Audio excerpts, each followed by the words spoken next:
नमस्कार मित्रों, क्लास 12 के पॉलिटिकल साइंस की कक्षा में आपका स्वागत है। और हम लोग चर्चा कर रहे हैं आजकल अपने 5वें अध्याय का, और हमारे 5वें अध्याय का नाम है समकालीन दक्षिण एशिया। दक्षिण एशिया क्या है, इसकी चर्चा हमने पहले वीडियो में कर ली है। आप पहली वीडियो इस चैप्टर का देख लीजिएगा, और उसमें हमने पाकिस्तान के बारे में चर्चा की कि वहाँ पर लोकतंत्र की क्या स्थिति है, और बांग्लादेश की भी चर्चा कर ली। आज हम लोगों को चर्चा करनी है नेपाल में राजतंत्र और लोकतंत्र। हमारा पड़ोसी देश है नेपाल, आजकल बहुत ही चर्चा में है, भारत को आंखें दिखा रहा है, जबकि बहुत ही दोस्ताना संबंध भारत और नेपाल का रहा है। तो चलिए हम लोग देखते हैं नेपाल में किस प्रकार राजतंत्र से लोकतंत्र का सफ़र तय हुआ। नेपाल में हाल फिलहाल तक राजतंत्र था। 1990 ईस्वी तक यहाँ पर पूर्ण रूप से राजतंत्र था, या कहें कि 2005 ईस्वी तक नेपाल में राजतंत्र रहा है आंशिक रूप से। वैसे 1990 तक पूर्ण रूप से यह राजतांत्रिक देश था, यहाँ पर राजतंत्र था, और यह एक हिंदू राज्य के रूप में, हिंदू राष्ट्र के रूप में पूरी दुनिया में प्रसिद्ध था। पूरी दुनिया का एकमात्र हिंदू राष्ट्र था, वह था नेपाल। लेकिन 1990 तक पूरी दुनिया में लोकतंत्र की हवा बहुत ही तेज़ हो गई, और नेपाल के लोगों को भी लोकतंत्र की इच्छा हुई। नेपाल के लोगों के मन में भी हुआ कि लोकतंत्र की स्थापना हो, और इस लोगों की डिमांड को वहाँ के राजा, जो कि वीरेंद्र थे, राजा वीरेंद्र, उन्होंने महसूस किया, और वहाँ पर संवैधानिक राजतंत्र की मान्यता मिली। अर्थात राजा का पद तो रहेगा, लेकिन एक संसद होगा, और संसद के हेल्प से राजा जो है राज चलाएंगे। तो संवैधानिक राजतंत्र रहा। लेकिन संवैधानिक राजतंत्र से भी बहुत ज़्यादा नेपालियों को राहत नहीं मिला, बहुत ज़्यादा खुशी नहीं हुई, और वहाँ पर माओवादी लोग जो थे, माओवादी और लोकतांत्रिक के जो समर्थक थे, लोकतंत्र के जो समर्थक थे लोकतांत्रिक प्रणाली के, और राजा की सेना, इन तीनों के बीच में संघर्ष प्रारंभ हो गया, एक तरह का त्रिकोणीय संघर्ष। तो ये त्रिकोणीय संघर्ष प्रारंभ हो गया, राजा और राजा की सेना, लोकतंत्र और माओवादी लोगों के बीच में एक संघर्ष प्रारंभ हो गया। फिर 2001 ईस्वी आते आते राजा वीरेंद्र की हत्या हो गई। 2001 में एक बहुत बड़ी घटना हुई थी, जिसमें राजा के परिवार के ही लोग ने राजा के बहुत सारे परिवार की हत्या कर दी थी। एक गोलीकांड हुआ था 2001 ईस्वी, 1 जून का डेट था। 1 जून 2001 को राजा वीरेंद्र की हत्या कर दी गई। फिर राजा वीरेंद्र की जगह राजा की कुर्सी पर राजा ज्ञानेंद्र बैठे, और राजा ज्ञानेंद्र लोकतंत्र समर्थक नहीं थे। उन्हें लोकतंत्र अच्छा नहीं लगता था, उनको अपने शक्ति पर अंकुश अच्छा नहीं लगता था। इसलिए राजा ज्ञानेंद्र ने वहाँ की चुनी हुई संसद को भंग कर दी, एक लोकप्रिय संसद को भंग कर दी। इससे वहाँ की जनता में काफ़ी नाराज़गी देखी गई, और एक व्यापक जन समर्थन वहाँ के पॉलिटिकल पार्टी को मिला, और एक जन विद्रोह हुआ। उस जन विद्रोह में जो है एसपीए का गठन हुआ। एसपीए का मतलब होता है 7 पार्टी अलायंस, 7 पार्टीज अलायंस। तो ये 7 दल वहाँ पर मिल गए। यहाँ तक कि जो सशस्त्र विद्रोह कर रहे थे माओवादी लोग, उन्होंने भी एसपीए को समर्थन दिया, और भारी भीड़ जो है नेपाल की सड़कों पर देखा गया। 3 से 5 लाख लोग इकट्ठा हो गए नेपाल की सड़कों पर, और काफ़ी विरोध हुआ राजतंत्र का। अंततः राजा को झुकना पड़ा। जनता ने वहाँ पर 3 दिन का अल्टीमेटम दिया राजा को बात मानने के लिए, और फिर राजा ने महसूस किया कि जो आंदोलन है, जो विरोध है, वो काफ़ी बढ़ गया है, और जनता की मांग को मान ली गई। और 2006 ईस्वी में अंतरिम संसद के प्रधानमंत्री बनाए गए गिरिजा प्रसाद कोइराला, और गिरिजा प्रसाद कोइराला अंतरिम प्रधानमंत्री बने। वहाँ पर एक नए संविधान के गठन तक ये गिरिजा प्रसाद कोइराला प्रधानमंत्री रहे। फिर नया संविधान की स्थापना हुई, नया संविधान बना, और इस प्रकार जब आपका नेपाल में लोकतंत्र की स्थापना हुई, और इसे कहते हैं लोकतंत्र की दूसरी लहर। तो नेपाल में जो दूसरा बार आंदोलन चला, इसे कहते हैं लोकतंत्र की दूसरी लड़ाई, या दूसरा लहर भी, दूसरी लड़ाई कह सकते हैं, ज़्यादा अच्छा रहेगा। तो नेपाल के लोगों ने लड़ करके वहाँ पर राजा का विरोध करके अपने देश में लोकतंत्र की स्थापना की और तब से नेपाल में लोकतंत्र कायम है। लेकिन अभी इसके साथ एक और विडंबना आ गई है कि नेपाल में कम्युनिस्ट पार्टी की सरकार है और कम्युनिस्टों का भारत के साथ अच्छा संबंध नहीं रहा है। भारत के लोगों को भारत के साथ नेपाल के जो रिश्ते हैं उनको वह हस्तक्षेप के रूप में देखती है और भारत के साथ तरह तरह के मामले आते हैं। अभी हाल फिलहाल में लिपू लेक का मामला आप लोगों ने देखा, काला पानी का मामला देखा, फिर वहाँ के जो प्रधानमंत्री आपके ओली जी हैं उनकी चीन के साथ जो नज़दीकी देखी जा रही है, इससे भारत और नेपाल के रिश्ते में थोड़ी खटास आई है। लेकिन यहाँ पर हम लोगों को भारत और नेपाल के संबंध के बारे में चर्चा नहीं करना है, हम लोग को ये चर्चा करना है कि नेपाल में लोकतंत्र किस प्रकार धीरे धीरे विकास किया। तो नेपाल में लोकतंत्र की कहानी शुरू होती है 1990 से और समाप्त होती है 2006 में, जब वहाँ पर लोकतंत्र की स्थापना हो जाती है। यूँ तो लोकतंत्र की कहानी कभी समाप्त नहीं होती है, क्योंकि लोकतंत्र दिनों दिन राइज करने वाली चीज़ है। इसको हमेशा ही डीप करना पड़ता है, राइज करना पड़ता है, तब जा कर के कहीं देश में लोकतंत्र स्थापित हो पाता है, नहीं तो अच्छे अच्छे लोकतंत्र पर खतरा आ जाता है। तो हम लोगों ने नेपाल की कहानी को देखा। अब अगले वीडियो में हम लोग चर्चा करेंगे श्रीलंका के बारे में। तो श्रीलंका की बात हम लोग करेंगे। श्रीलंका में लोकतंत्र की समस्या नहीं थी, यहाँ एक अलग ही समस्या थी। वह समस्या थी जातीय संघर्ष की। तो जैसा कि आज दुनिया का कोई ऐसा देश नहीं है जहाँ पर एक ही प्रकार की जाति या एक ही प्रकार के धर्म वाले लोग रहते हैं। तो भारत जब गुलाम था, श्रीलंका भी गुलाम था और दोनों एक ही देश के गुलाम थे और वह देश था ब्रिटेन। तो ब्रिटेन ने भारत के कुछ लोगों को श्रीलंका में ले गए और श्रीलंका में वहाँ पर उनसे मेहनत मजदूरी कराते थे। वही लोग श्रीलंका में बस गए। तो भारत और श्रीलंका एक पड़ोसी देश है और हमारा पड़ोसी राज्य जो श्रीलंका का है वह है तमिलनाडु। तो तमिलनाडु के बहुत सारे तमिल लोग श्रीलंका में जाके बस गए। तो श्रीलंका की अगर जातीय बनावट को हम लोग देखेंगे तो वहाँ पर दो तरह के जातीय बनावट है, एक है सिंघली और एक है तमिल।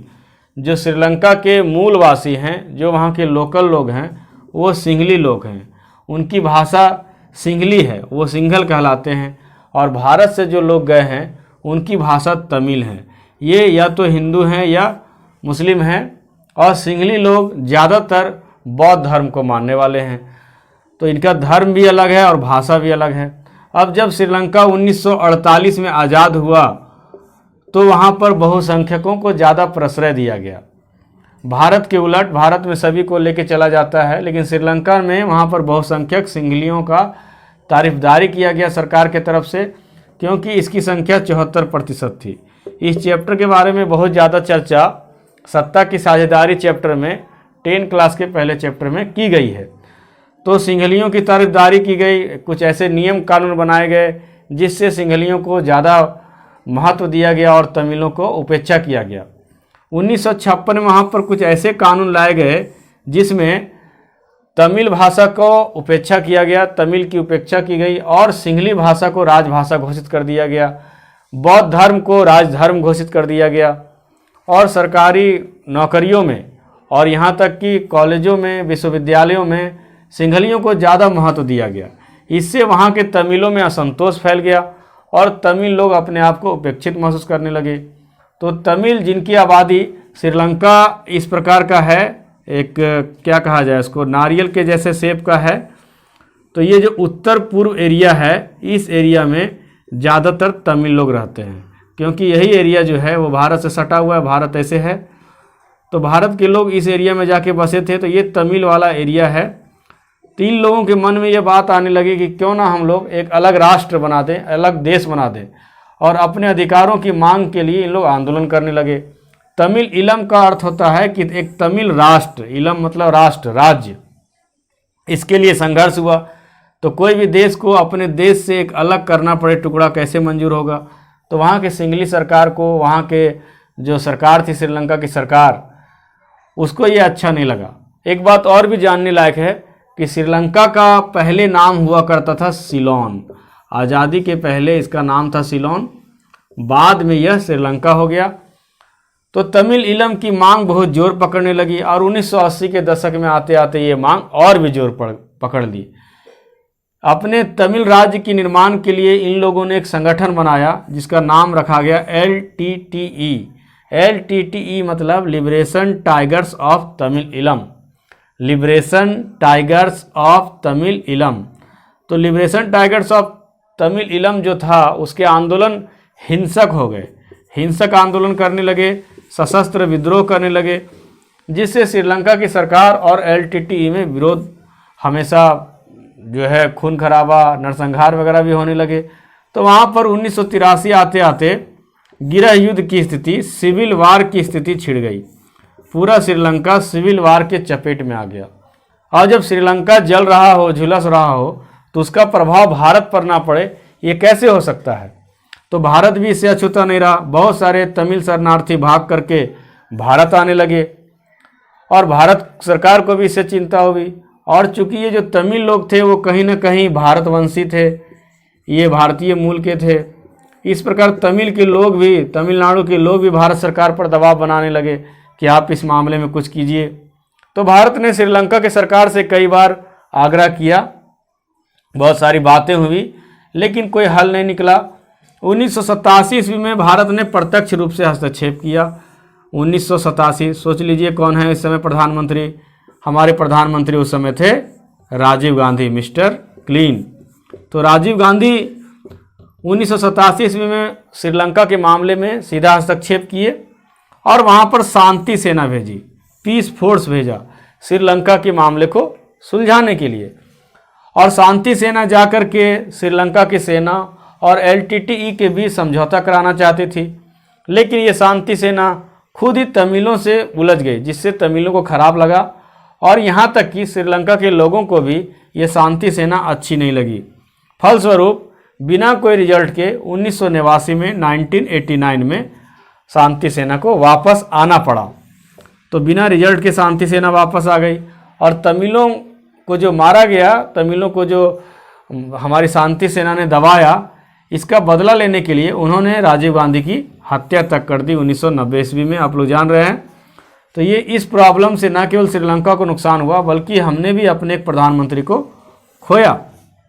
लेकिन श्रीलंका की सरकार लिट्टे को अर्थात LTTE को समाप्त करने पर तुली थी और 2009 ईस्वी में लिट्टे को समाप्त कर दिया गया। इस मामले में मध्यस्थता करने के लिए स्कैंडिनेवियाई देश आए, जैसे कि नॉर्वे और आइसलैंड जैसे देश आए और इस मामले की मध्यस्थता की। तो इस प्रकार अभी तो हम कह सकते हैं कि श्रीलंका में जातीय संघर्ष लगभग समाप्त हो चुका है और वहाँ पर गृह युद्ध भी समाप्त हो गया है।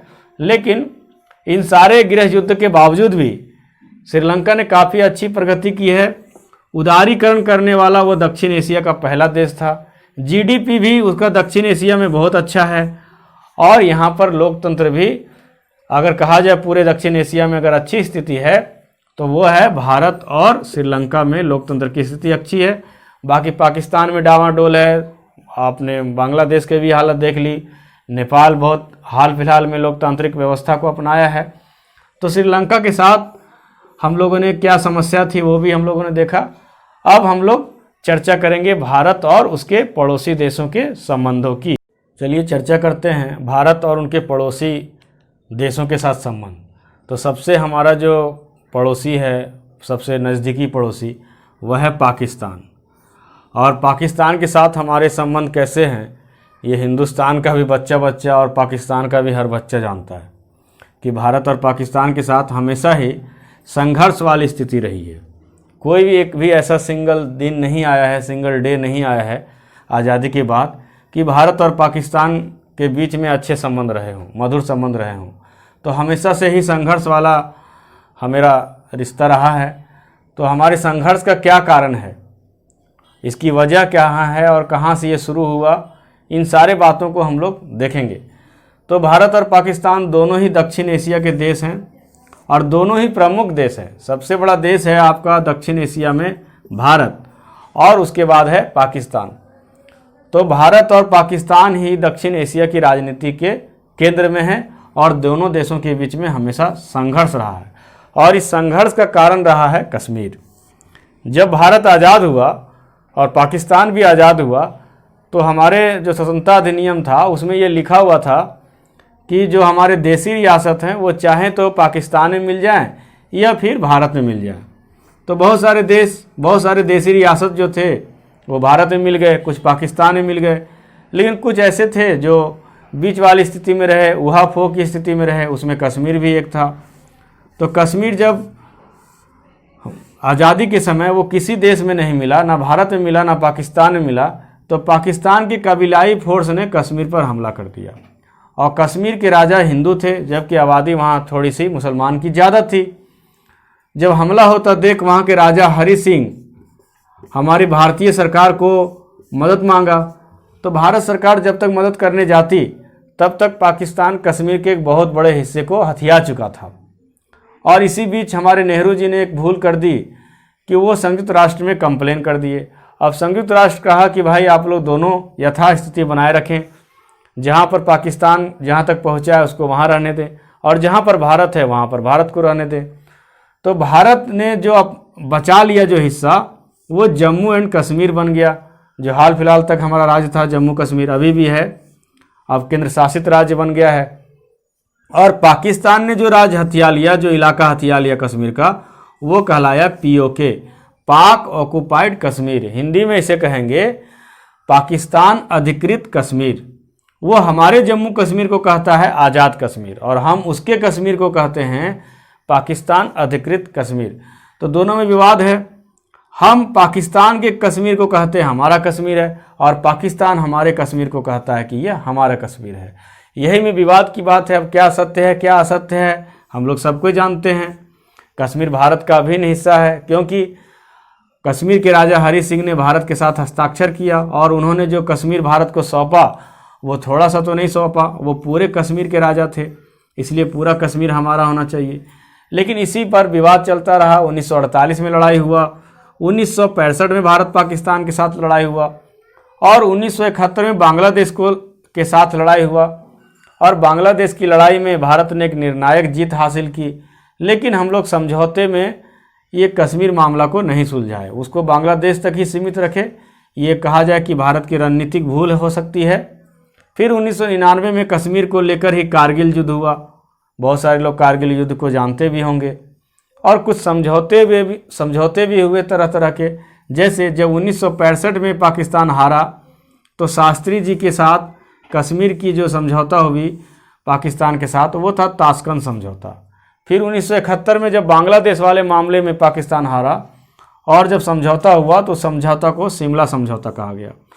तो पाकिस्तान ना तो ताशकंद समझौता को मानता है और ना ही शिमला समझौता का मानता है। फिर इसी तरह किसी प्रकार भारत और पाकिस्तान के रिश्ते चलते रहे। रोज़ सीज फायर होता है, रोज़ घुसपैठ होता है भारत पाकिस्तान के बीच। और इसी बीच में 1998 ईस्वी में भारत ने अपने पड़ोसी देशों से खतरे को देखते हुए, चीन और पाकिस्तान से खतरे को देखते हुए पोखरण परमाणु परीक्षण किया। ये पोखरण कहाँ पर है? राजस्थान में। तो भारत ने पोखरण परमाणु परीक्षण किया जिससे बहुत सारे हस्तक्षेप भी विदेशी देश, यूरोपीय देशों ने, अमेरिका ने भारत पर लगाया। फिर जैसे ही भारत ने परमाणु परीक्षण कर लिया, पाकिस्तान ने भी चगाई पहाड़ी पर अपना परीक्षण किया।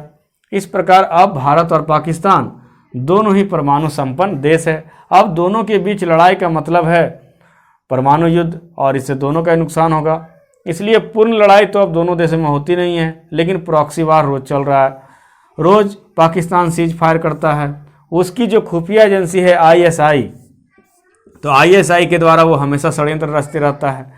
खालिस्तान के मामले में उन्होंने भारत के विद्रोहियों को, भारत के अलगाववादियों को गोला बारूद दे करके मदद की। फिर नेपाल और बांग्लादेश में भारत विरोधी अभियान चलाता रहता है। और सबसे खतरनाक बात तो यह है कि पाकिस्तान की दोस्ती अभी चीन के साथ काफ़ी जम रही है और चीन उसका उपयोग कर रहा है। पाकिस्तान को यह बात समझ में नहीं आती, तो चीन के साथ वह दोस्ती करके उसे लगता है कि हम भारत को झुका देंगे। तो इस प्रकार चीन और पाकिस्तान की जो नापाक जोड़ी है वो भारत के लिए समस्या का कारण है।